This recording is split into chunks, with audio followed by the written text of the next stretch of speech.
ಕಳೆದ ಶನಿವಾರದಿಂದ ನಾವು ವೆಂಕಟಾಚಲ ಮಹಾತ್ಮೆ ಸೀರೀಸ್ ಅನ್ನು ಪ್ರಾರಂಭಿಸಿದ್ದೇವೆ. ಇದರಲ್ಲಿ ಪ್ರತಿ ಶನಿವಾರ ನಾವು ವೆಂಕಟಾಚಲ ಮಹಾತ್ಮೆ ಗ್ರಂಥದ ಪ್ರತಿಯೊಂದು ಅಧ್ಯಾಯವನ್ನು ಪೋಸ್ಟ್ ಮಾಡುತ್ತೇವೆ.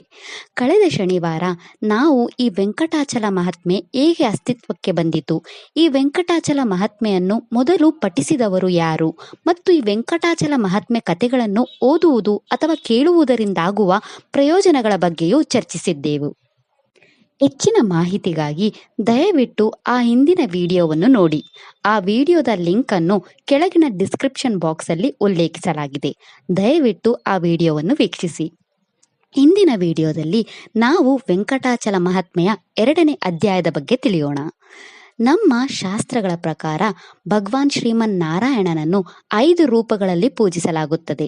ಅವುಗಳನ್ನು ಪರರೂಪ, ವ್ಯೂಹರೂಪ, ವಿಭಾವ ರೂಪ, ಅರ್ಧ ಅಂತರ್ಯಾಮಿ ರೂಪ ಮತ್ತು ಅರ್ಚರೂಪ ಎಂದು ಕರೆಯಲಾಗುತ್ತದೆ.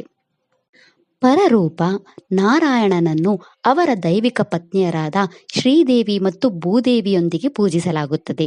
ಈ ಪರರೂಪವನ್ನು ವೈಕುಂಠ ನಿವಾಸಿಗಳು ಪೂಜಿಸುತ್ತಾರೆ. ವೈಕುಂಠ ನಿವಾಸಿಗಳನ್ನು ಶಾಶ್ವತ ನಿವಾಸಿಗಳು ಮತ್ತು ಮುಕ್ತರು ಎಂದು ಕರೆಯಲಾಗುತ್ತದೆ. ಅವರು ಮುಕ್ತ ಆತ್ಮಗಳು. ನಾರಾಯಣನ ವ್ಯೂಹ ರೂಪವು ಕ್ಷೀರಸಾಗರದ ಮೇಲೆ ಮಲಗಿರುವುದನ್ನು ಕಾಣಬಹುದು. ಅಲ್ಲಿ ಬ್ರಹ್ಮ, ಮಹೇಶ್ವರ ಮತ್ತು ಇತರ ದೇವತೆಗಳು ಅವರ ಬಳಿಗೆ ಬಂದು ಭಗವಾನ್ ನಾರಾಯಣನಿಂದ ತಮ್ಮ ಇಚ್ಛೆಗಳನ್ನು ಪೂರೈಸಿಕೊಳ್ಳುತ್ತಾರೆ. ಈ ಭಗವಂತನ ರೂಪವನ್ನು ಎಲ್ಲಾ ದೇವತೆಗಳು ಪೂಜಿಸುತ್ತಾರೆ. ವಿಷ್ಣುವಿನ ವಿಭಾವ ರೂಪವು ರಾಮ ಮತ್ತು ಕೃಷ್ಣನಂತಹ ಭಗವಂತನ ವಿಭಿನ್ನ ಅವತಾರಗಳಾಗಿವೆ. ಇದನ್ನು ವಿಷ್ಣುವಿನ ಅವತಾರ ರೂಪಗಳು ಎಂದು ಕರೆಯುತ್ತಾರೆ. ಈ ವಿಷ್ಣುವಿನ ರೂಪವನ್ನು ಭೂಲೋಕದ ಜನರು ಪೂಜಿಸುತ್ತಾರೆ. ಒಳ್ಳೆಯವರನ್ನು ರಕ್ಷಿಸಲು, ದುಷ್ಟರನ್ನು ತೊಡೆದುಹಾಕಲು ಮತ್ತು ಧರ್ಮವನ್ನು ಸ್ಥಾಪಿಸಲು ಭಗವಂತನು ಈ ರೂಪಗಳಲ್ಲಿ ಅವತರಿಸುತ್ತಾನೆ. ಅರ್ಧ ಅಂತರ್ಯಾಮಿ ವಿಷ್ಣು ರೂಪವು ಪರಮಾತ್ಮನ ರೂಪದಲ್ಲಿ ಪ್ರತಿಯೊಬ್ಬರ ಹೃದಯದಲ್ಲಿ ನೆಲೆಸಿದ್ದಾನೆ. ಭಗವಂತನ ರೂಪದ ನಿರಂತರ ಧ್ಯಾನ ಮಾಡುವ ಮೂಲಕ ನಾವು ಈ ಭಗವಂತನ ರೂಪವನ್ನು ಅರಿತುಕೊಳ್ಳಬಹುದು. ನಮ್ಮ ಶಾಸ್ತ್ರಗಳಿಂದ ಸೂಚಿಸಲಾದ ಆಚರಣೆಗಳಿಂದ ಪವಿತ್ರವಾದ ದೇವಾಲಯಗಳಲ್ಲಿ ನಾರಾಯಣನ ಅರ್ಚ ರೂಪವನ್ನು ಕಾಣಬಹುದು. ಇಲ್ಲಿ ಭಗವಂತನು ತನ್ನ ಎಲ್ಲ ಶಕ್ತಿಗಳೊಂದಿಗೆ ವಾಸಿಸುತ್ತಾನೆ. ಭಗವಂತನ ಈ ರೂಪವನ್ನು ಎಲ್ಲ ಮಾನವ ಕಣ್ಣುಗಳಿಂದ ನೋಡಬಹುದು ಮತ್ತು ಪೂಜಿಸಬಹುದು. ವಿಷ್ಣುವಿನ ಈ ಅರ್ಚ ವಿಗ್ರಹ ರೂಪವನ್ನು ಯಾರಾದರೂ ಮತ್ತು ಎಲ್ಲರೂ ಸುಲಭವಾಗಿ ಪೂಜಿಸಬಹುದು ಮತ್ತು ನಮ್ಮ ಮನಸ್ಸಿನಲ್ಲಿ ಯಾವುದೇ ಸಮಯದಲ್ಲಿ ಈ ರೂಪವನ್ನು ನೆನಪಿಸಿ ಧ್ಯಾನಿಸಿಕೊಳ್ಳಬಹುದು. ವಿಷ್ಣುವಿನ ಈ ಅರ್ಚ ರೂಪಗಳನ್ನು ವಿಶೇಷ ಸ್ಥಾನಮಾನವನ್ನು ಹೊಂದಿದ್ದು ಅವುಗಳನ್ನು ದಿವ್ಯ ದೇಶಗಳೆಂದು ವರ್ಗೀಕರಿಸಲಾಗಿದೆ. ಇವುಗಳನ್ನು ಭಗವಾನ್ ನಾರಾಯಣನನ್ನು ಸ್ತುತಿಸಿದ ಆಳ್ವಾರರು ಮತ್ತು ಅವರ ಅಧ್ಯಕ್ಷಕತೆಯ ಕ್ಷೇತ್ರಗಳು ವೈಭವೀಕರಿಸುತ್ತವೆ. 108 ದಿವ್ಯ ದೇಶಗಳಲ್ಲಿ 4 ತೀರ್ಥಯಾತ್ರೆಯ ಭಾಗವಾಗಿ ವಿಶೇಷ ಸ್ಥಾನವನ್ನು ಪಡೆದಿವೆ. ಅವುಗಳೆಂದರೆ ಶ್ರೀರಂಗಂ ಕ್ಷೇತ್ರ, ತಿರುಮಲ ಕ್ಷೇತ್ರ, ಕಾಂಚೀಪುರಂ ಮತ್ತು ಮೇಲುಕೋಟೆ ತಿರುನಾರಾಯಣಪುರಂ. ತಿರುಮಲದ ಶ್ರೀ ವೆಂಕಟೇಶ್ವರ ಸ್ವಾಮಿ ಕಲಿಯುಗದಲ್ಲಿ ಬಹು ಬೇಡಿಕೆಯ ದೇವರು.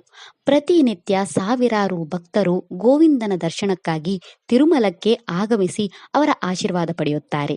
ತಿರುಮಲದ ಪ್ರಧಾನ ದೇವರು ಶ್ರೀ ವೆಂಕಟೇಶ್ವರ ದೇವರು 7 ಬೆಟ್ಟಗಳ ನಡುವೆ ನಿಂತ ರೂಪದಲ್ಲಿ ಭಕ್ತರಿಗೆ ಹಗಲು ರಾತ್ರಿ ಯಾವುದೇ ವಿಶ್ರಾಂತಿ ಇಲ್ಲದೆ ದರ್ಶನ ನೀಡುತ್ತಾನೆ. ಶ್ರೀ ಶ್ರೀನಿವಾಸ ದೇವರು ಮಾತ್ರವಲ್ಲದೆ ಅವನ ಸುತ್ತ ಇರುವ 7 ಬೆಟ್ಟಗಳು ಸಹ ನಮಗೆ ಮೋಕ್ಷವನ್ನು ನೀಡುತ್ತವೆ ಎಂದು ಧರ್ಮಗ್ರಂಥಗಳಲ್ಲಿ ಹೇಳಲಾಗಿದೆ.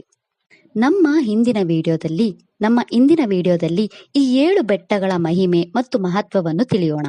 ತಿರುಮಲದ ಸುತ್ತಲೂ ಇರುವ ಈ 7 ಬೆಟ್ಟಗಳೆಂದರೆ ವೃಷಭಾದ್ರಿ, ಅಂಜನಾದ್ರಿ, ವೃಷಾದ್ರಿ, ಗರುಡಾದ್ರಿ, ಶೇಷಾದ್ರಿ, ನಾರಾಯಣಾದ್ರಿ ಮತ್ತು ವೆಂಕಟಾದ್ರಿ. ಬನ್ನಿ ಈ 7 ಬೆಟ್ಟಗಳ ಬಗ್ಗೆ ವಿವರವಾಗಿ ತಿಳಿದುಕೊಳ್ಳೋಣ. ತಿರುಮಲದಲ್ಲಿರುವ ಮೊದಲ ಬೆಟ್ಟ ವೃಷಭಾದ್ರಿ. ಒಂದು ಕಾಲದಲ್ಲಿ ವೃಷಭಾಸುರ ಎಂಬ ಅಸುರನು ವಾಸವಾಗಿದ್ದನು. ಅವನು ತಿರುಮಲದ ತುಂಬುರು ತೀರ್ಥದ ಬಳಿ ವಾಸಿಸುತ್ತಿದ್ದನು. ಈ ಅಸುರನು ವಿಷ್ಣುವನ್ನು ಮೆಚ್ಚಿಸಲು ಸಂಪೂರ್ಣ ಕಠಿಣ ತಪಸ್ಸನ್ನು ಮಾಡುತ್ತಿದ್ದನು. ಅವನ ಕಠಿಣ ತಪಸ್ಸನ್ನು ನೋಡಿ ವಿಷ್ಣುವು ಅವನ ಮುಂದೆ ಪ್ರತ್ಯಕ್ಷನಾಗಿ ಯಾವುದೇ ವರವನ್ನು ಕೇಳಲು ನಿರ್ದೇಶಿಸಿದನು. ತನ್ನ ರಾಕ್ಷಸ ಆಲೋಚನೆಗಳಿಂದ ಅಸುರನು ವಿಷ್ಣುವಿನೊಂದಿಗೆ ಹೋರಾಡಲು ಬಯಸಿದನು. ವಿಷ್ಣುವು ಅವನಿಗೆ ಈ ವರವನ್ನು ನೀಡಿದನು. ವಿಷ್ಣು ಮತ್ತು ವೃಷಭಾಸುರರ ನಡುವೆ ಹಲವು ವರ್ಷಗಳವರೆಗೆ ಭೀಕರ ಯುದ್ಧ ನಡೆಯಿತು. ಕೊನೆಗೆ ವಿಷ್ಣುವು ತನ್ನ ಸುದರ್ಶನ ಚಕ್ರದಿಂದ ಅವನನ್ನು ಕೊಲ್ಲಲು ಸಿದ್ಧನಾಗಿದ್ದಾಗ ಅಸುರನು ವಿಷ್ಣುವಿಗೆ ಶರಣಾದನು ಮತ್ತು ಈ ಬೆಟ್ಟವನ್ನು ಏರುವ ಜನರು ತನ್ನನ್ನು ವೈಭವೀಕರಿಸುವಂತೆ, ತನ್ನ ಲೀಲೆಯನ್ನು ವೈಭವೀಕರಿಸುವಂತೆ ಈ ಬೆಟ್ಟಕ್ಕೆ ತನ್ನ ಹೆಸರಿಡಬೇಕೆಂದು ವಿಷ್ಣುವನ್ನು ಕೇಳಿಕೊಂಡನು.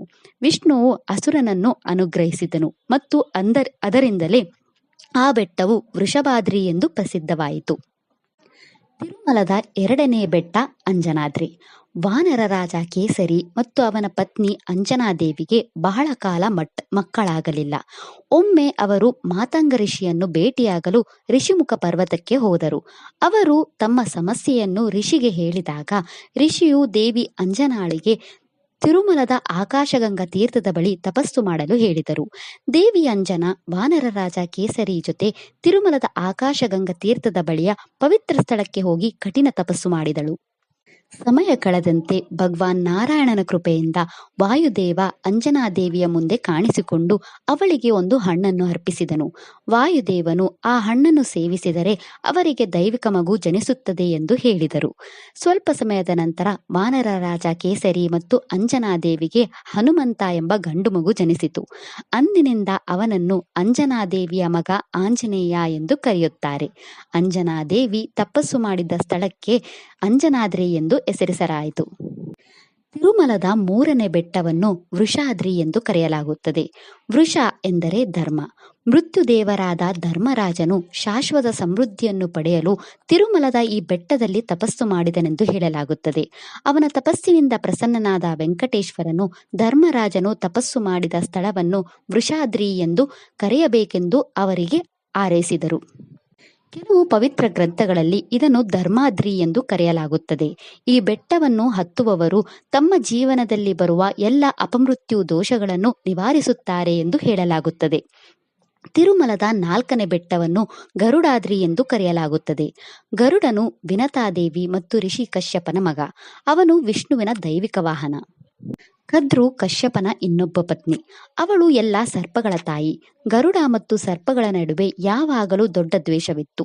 ಎಲ್ಲ ಸರ್ಪಗಳು ಗರುಡನ ತಾಯಿ ವಿನತೆಯನ್ನು ಹಿಂಸಿಸುತ್ತಿದ್ದರಿಂದ ಗರುಡನು ತನ್ನ ಇಚ್ಛೆಯಂತೆ ಸರ್ಪಗಳನ್ನು ಕೊಲ್ಲುತ್ತಿದ್ದನು. ಇದರಿಂದಾಗಿ ಅವನು ಬಹಳಷ್ಟು ಪಾಪಗಳನ್ನು ಮಾಡಿದನು. ತನ್ನ ಪಾಪಗಳನ್ನು ತೊಳೆಯಲು ಗರುಡನು ಈ ತಿರುಮಲ ಬೆಟ್ಟದಲ್ಲಿ ದೊಡ್ಡ ತಪಸ್ಸು ಮಾಡಿದನು. ತನ್ನ ಕಠಿಣ ತಪಸ್ಸಿನಿಂದ ಸಂತೋಷಗೊಂಡ ವಿಷ್ಣು ಅವರ ಮುಂದೆ ಕಾಣಿಸಿಕೊಂಡನು. ಗರುಡನು ವಿಷ್ಣುವನ್ನು ಶ್ರೀವೈಕುಂಠಕ್ಕೆ ಹಿಂತಿರುಗಿ ಕರೆದೊಯ್ಯುವಂತೆ ಬೇಡಿಕೊಂಡನು. ವಿಷ್ಣುವು ತಾನು ಈ 7 ಬೆಟ್ಟಗಳಿಂದ ಸುತ್ತುವರೆದಿರುವ ತಿರುಮಲದಲ್ಲಿ ವಾಸಿಸುವುದಾಗಿಯೂ ಯಾವುದೇ ಸೇವೆಗಾಗಿ ಯಾವುದೇ ಸಮಯದಲ್ಲಿ ಅಲ್ಲಿಗೆ ಬರುವುದೆಂದು ಹೇಳಿದನು.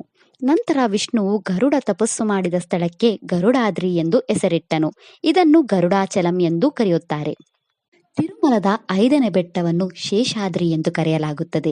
ಈ ಸ್ಥಳವು ಶೇಷಾದ್ರಿ ಎಂದು ಕರೆಯಲ್ಪಡಲು ಹಲವು ವಿಭಿನ್ನ ಕಥೆಗಳಿವೆ. ಶೇಷ ಎಂದರೆ ವಿಷ್ಣುವಿನ ಮೊದಲ ಮತ್ತು ಪ್ರಮುಖ ನಿಷ್ಠಾವಂತ ಸೇವಕ ಆದಿಶೇಷ. ಅವನು ನಾರಾಯಣನು ವಾಸಿಸುವ ಮತ್ತು ಮಲಗಿರುವ ಸ್ಥಾನವಾಗಿ ಕಾರ್ಯನಿರ್ವಹಿಸುತ್ತಾನೆ. ಭಗವಾನ್ ನಾರಾಯಣನು ನಡೆದಾಡುವಾಗ ಅವನು ಪವಿತ್ರ ಪಾದುಕೆಗಳಾಗುತ್ತಾನೆ. ಒಮ್ಮೆ ಆದಿಶೇಷ ಮತ್ತು ವಾಯುದೇವರ ನಡುವೆ ತೀವ್ರ ಸ್ಪರ್ಧೆ ನಡೆಯಿತು. ಮೇರು ಪರ್ವತದ ಶಿಖರವನ್ನು ರಕ್ಷಿಸುವ ಮೊದಲಿಗರು ಯಾರು ಎಂಬ ಸ್ಪರ್ಧೆ ನಡೆಯಿತು. ಆದಿಶೇಷನು ಮೇರು ಶಿಖರವನ್ನು ತನ್ನ ಹೆಡೆಯಿಂದ ಹಿಡಿದಿದ್ದಾಗ ವಾಯುದೇವನು ಶಿಖರವನ್ನು ಊದಲು ಪ್ರಯತ್ನಿಸಿದನು. ಸ್ಪರ್ಧೆಯು ಬಹಳ ಸಮಯದವರೆಗೆ ನಡೆಯಿತು. ಇತರ ದೇವತೆಗಳು ಆದಿಶೇಷನನ್ನು ಬಿಟ್ಟುಕೊಡುವಂತೆ ಕೇಳಿಕೊಂಡರು ಮತ್ತು ಅದಕ್ಕೆ ಅನುಗುಣವಾಗಿ ಆದಿಶೇಷನು ಯುದ್ಧವನ್ನು ನಿಲ್ಲಿಸಿದನು. ಆದರೆ ವಾಯುದೇವನು ಮೇರು ಪರ್ವತದ ಶಿಖರವನ್ನು ಸುವರ್ಣಮುಖಿ ನದಿಯ ದಡದ ಬಳಿ ಊದಿದನು. ವಾಯುದೇವನ ಈ ಕೃತ್ಯದಿಂದ ಆದಿಶೇಷನು ಖಿನ್ನನಾಗಿದ್ದಾಗ ದೇವತೆಗಳು ಅವನನ್ನು ಸಮಾಧಾನಪಡಿಸಿ ಮೇರು ಶಿಖರದಿಂದ ರೂಪುಗೊಂಡ ಬೆಟ್ಟಕ್ಕೆ ಅವನ ಹೆಸರನ್ನೇ ಶೇಷಾದ್ರಿ ಎಂದು ಹೆಸರಿಸಿದರು. ಅಂದಿನಿಂದ ಇದನ್ನು ಶೇಷಾಚಲಂ ಎಂದು ಕರೆಯುತ್ತಾರೆ. ತಿರುಮಲದ 6ನೇ ಬೆಟ್ಟವನ್ನು ನಾರಾಯಣಾದ್ರಿ ಎಂದು ಕರೆಯಲಾಗುತ್ತದೆ.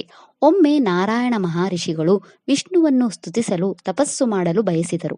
ಅದರಿಂದ ಅವರು ಬ್ರಹ್ಮನನ್ನು ಸಂಪರ್ಕಿಸಿ ಯಾವುದೇ ತೊಂದರೆಯಿಲ್ಲದೆ ತಪಸ್ಸು ಮಾಡಬಹುದಾದ ಸ್ಥಳವನ್ನು ತೋರಿಸುವಂತೆ ಬ್ರಹ್ಮನನ್ನು ಕೇಳಿಕೊಂಡರು. ಬ್ರಹ್ಮನು ಅದಕ್ಕೆ ತಕ್ಕಂತೆ ತಿರುಮಲದ ಬಳಿ ಒಂದು ಸ್ಥಳವನ್ನು ತೋರಿಸಿದನು.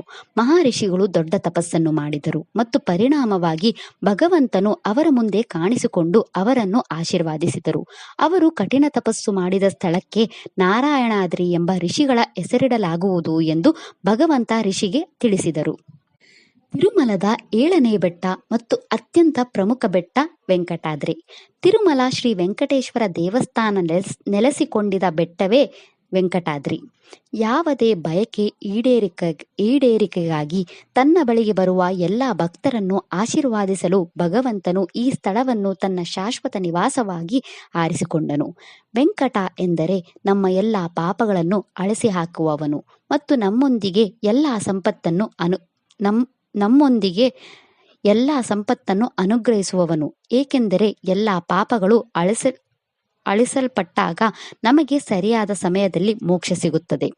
ವೆಂಕಟಾದ್ರಿ ಬೆಟ್ಟದ ಮೇಲೆ ವೆಂಕಟೇಶ್ವರನನ್ನು ಪ್ರಾರ್ಥಿಸಿದರೆ ನಮ್ಮ ಎಲ್ಲ ಪಾಪಗಳು ನಾಶವಾಗುತ್ತವೆ ಮತ್ತು ಸಂಪತ್ತು ಮತ್ತು ಸಮೃದ್ಧಿಯಿಂದ ಆಶೀರ್ವಾದಿಸಲ್ಪಡುತ್ತೇವೆ. ಈ ಪವಿತ್ರ 7 ಬೆಟ್ಟಗಳಲ್ಲಿ ವೆಂಕಟೇಶ್ವರನನ್ನು ತನ್ನ ದೈವಿಕ ಸಂಗಾತಿಗಳೊಂದಿಗೆ ವಾಸಿಸುತ್ತಾನೆ ಮತ್ತು ತನ್ನ ಎಲ್ಲ ಭಕ್ತರಿಗೆ ಆಶೀರ್ವಾದಗಳನ್ನು ಸುರಿಸುತ್ತಾನೆ. ಈ 7 ಬೆಟ್ಟಗಳ ಮೇಲೆ ಕಠಿಣ ತಪಸ್ಸು ಮಾಡಿದವರು 7 ಬೆಟ್ಟಗಳಿಗೆ ತಮ್ಮ ತಪಸ್ಸಿನ ಫಲವನ್ನು ನೀಡಿದ್ದಾರೆ. ತಿರುಮಲದ ಮೆಟ್ಲುಗಳನ್ನು ಹತ್ತಿ ಶ್ರೀನಿವಾಸ ದೇವರ ದರ್ಶನ ಪಡೆಯ ಬಯಸುವವರು ತಿರುಮಲ ಪರ್ವತದ ಮೆಟ್ಲುಗಳನ್ನು ಹತ್ತುವಾಗ ಈ 7 ಬೆಟ್ಟಗಳ ಹೆಸರುಗಳನ್ನು ಮತ್ತು 7 ಬೆಟ್ಟಗಳ ಚರಿತ್ರೆಯನ್ನು ನೆನಪಿನಲ್ಲಿಟ್ಟುಕೊಳ್ಳಬೇಕು ಎಂದು ಹೇಳಲಾಗುತ್ತದೆ. ಈ 7 ಬೆಟ್ಟಗಳನ್ನು ಹತ್ತುವವರು ಸಕಲ ತಪಸ್ಸು ಶಕ್ತಿಗಳಿಂದ ಕೃಪೆ ಹೊಂದುತ್ತಾರೆ. ಇದಿಷ್ಟು ತಿರುಮಲದ 7 ಬೆಟ್ಟಗಳ ಬಗ್ಗೆ. ಈ 7 ಬೆಟ್ಟಗಳ ಹೆಸರುಗಳನ್ನು ಪ್ರತಿದಿನ ಸ್ಮರಿಸುವುದರಿಂದ ತಿರುಮಲ ಶ್ರೀನಿವಾಸನ ದರ್ಶನಕ್ಕೆ ಸಮಾನ ಎಂದು ಹೇಳಲಾಗುತ್ತದೆ. ಅದರಿಂದ ಈ ತಿರುಮಲದ 7 ಬೆಟ್ಟಗಳ ಹೆಸರನ್ನು ಪ್ರತಿದಿನ ಸ್ಮರಿಸಿ ಮತ್ತು ಪಠಿಸಿ. ಹರೇ ಶ್ರೀನಿವಾಸ. ಈ ವಿಡಿಯೋ ಇಷ್ಟ ಆದರೆ ಲೈಕ್ ಮಾಡಿ, ಶೇರ್ ಮಾಡಿ ಮತ್ತು ಚಾನೆಲ್ ಸಪೋರ್ಟ್ ಮಾಡೋಕೆ ಸಬ್ಸ್ಕ್ರೈಬ್ ಮಾಡಿ. ಧನ್ಯವಾದಗಳು.